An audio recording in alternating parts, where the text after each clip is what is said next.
Are you surprised that the war in Ukraine has now completed its third year? I certainly am. The outcome was never uncertain. A Russian victory was always inevitable. In a war of attrition, the side with the most guns and the most soldiers wins, given enough time. In this case, it was Russia, which outpaced the Ukraine's ability to replenish its losses, as it burned through ammunition, armored vehicles, and infantry faster than they could be replaced. The reason this war dragged on for so long is because it is much bigger than this regional conflict between these two Slavic Orthodox countries. It isn't Russia versus Ukraine at all. It's Russia versus the USA and its Euro vassals, collectively known as NATO.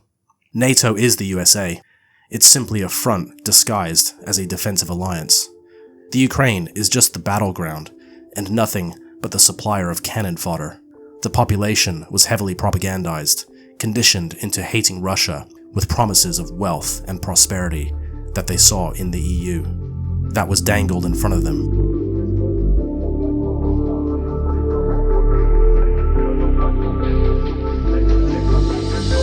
This is a war of aggression against Russia by the Atlanticist power bloc, led by the United States, which has been throwing everything it has into this fight, and for all intents and purposes, is its last attempt at eliminating its centuries-old rival. A British endeavor that was handed to the USA after World War II, when Britain ceased to be a world power, unable to continue as the main belligerent within the bloc. The same entity that had been the driving force of the British Empire relocated across the Atlantic to the impenetrable fortress of North America. The British Empire simply took on a new form, yet continued on its warpath and ultimate objective of conquering the world and setting up a global government, subjugating every person on Earth.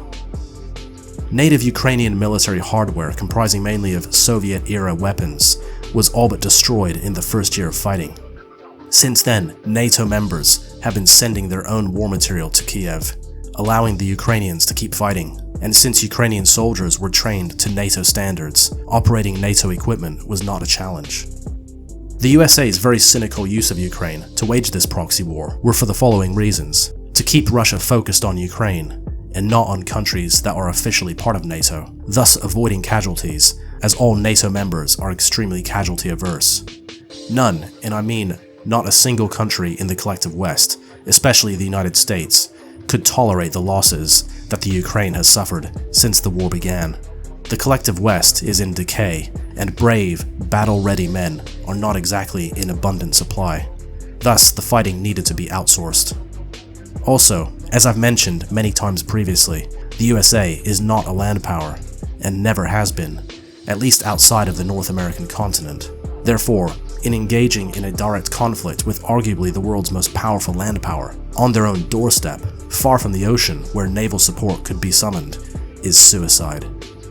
Both France and Germany under Napoleon and Hitler respectively lost to Russia, and they were serious land powers that came very close to victory. Now you might be thinking, hang on a second, France and Germany are both members of NATO. Yes, but both are shells of their former selves. They have but a fraction of their once mighty armies that marched on Moscow, not to mention the fighting spirit that has long departed these two relics of European militarism and high culture wrecked and neutered by modernity. So, the USA very cleverly built up the Ukraine into a powerful land army, trained, armed, and supplied by NATO, making Ukraine a de facto member of NATO, all but on paper that is.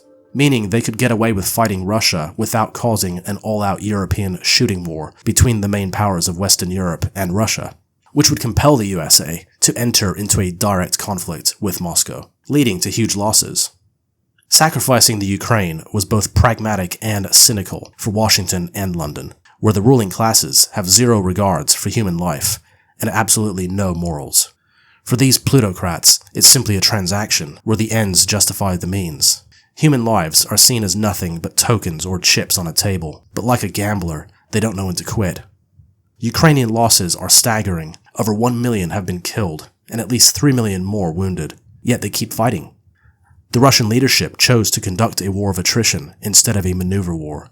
They calculated that they would incur fewer losses, and upon realizing NATO's insane unofficial policy of, until the last Ukrainian, especially after Kiev tore up the peace agreement in Ankara back in April 2022. They understood that allowing the AFU to continue throwing men and material at the Russians would not only destroy the Ukraine's ability to fight, but also NATO's.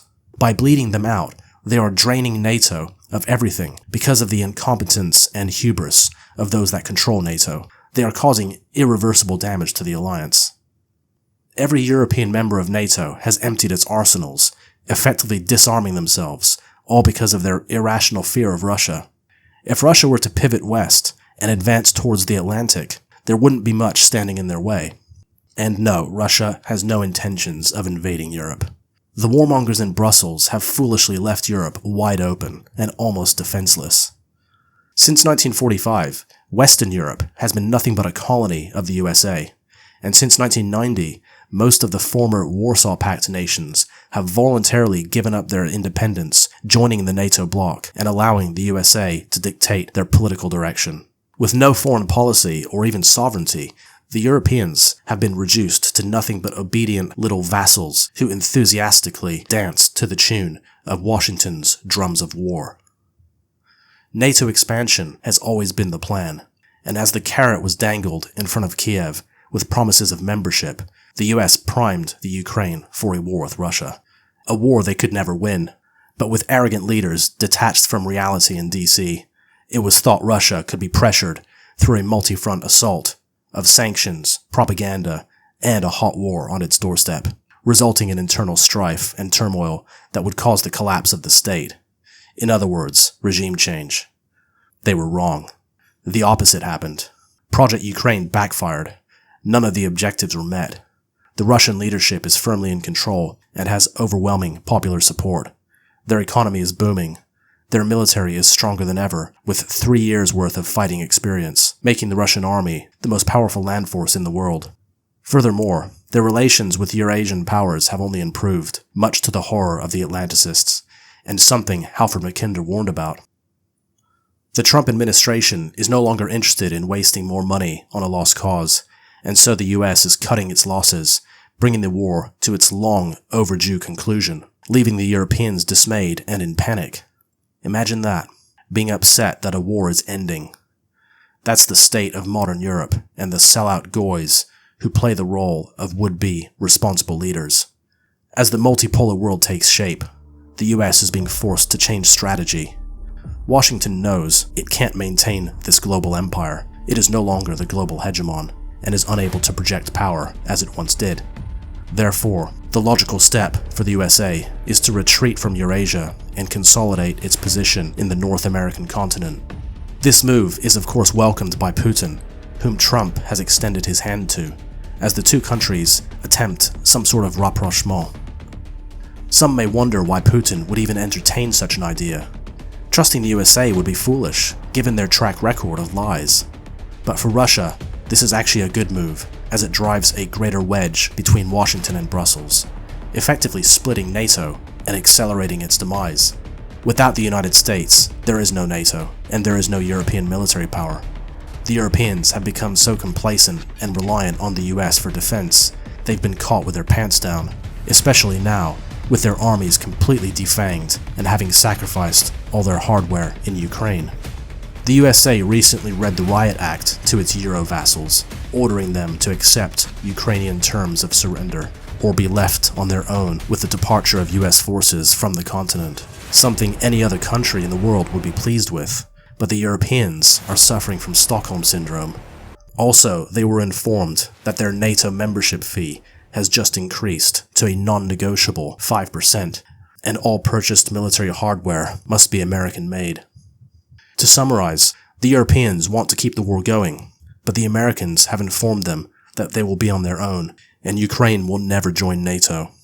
If the Europeans want to send their own troops to Ukraine, they can, but they should not expect any US support. Could you take on Russia by yourselves? Well, Thus, this mission to weaken and destroy Russia has effectively caused a split within the collective West, leading to fractures in this outdated military alliance.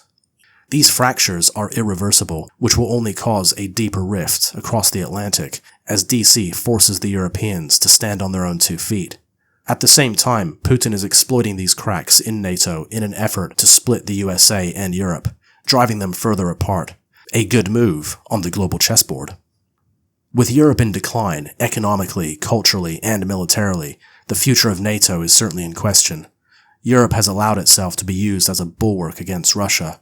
What's most astonishing is that even with their masters in Washington now pulling the plug on Project Ukraine, which has been far more costly for Europe than the US, these Eurocrats are insisting that the war continue. They aren't being forced into it, yet they want to pursue hostilities with Russia, despite having nothing to fight with. Germany is deindustrialized, which means Europe is no longer a major economic bloc, let alone a military power. London, the original belligerent and extreme Russophobe of Europe, has decided to step up and take the lead in this crusade against Russia by charging into battle with a mighty force of 3,000 men. That's barely a single regiment.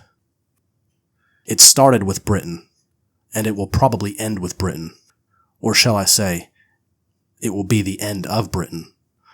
That being said, this does not mean that the collective West, including the USA, will not continue with their war on Russia, as it appears there has been a change of strategy, and the Europeans are being told to hold the line on the Western front, allowing the US to focus on the eastern and southern fronts of Eurasia, confronting China and Iran respectively. This may just be a reshuffle, a division of labor. I think we are headed possibly, I don't want to overstate this, I don't want to be overly dramatic, but we could be looking at the last days of NATO. With the USA out of the picture, there is no NATO. It outlived its purpose by 35 years. Project Ukraine was the death nail, where Russia broke NATO over the proverbial anvil that is Ukraine.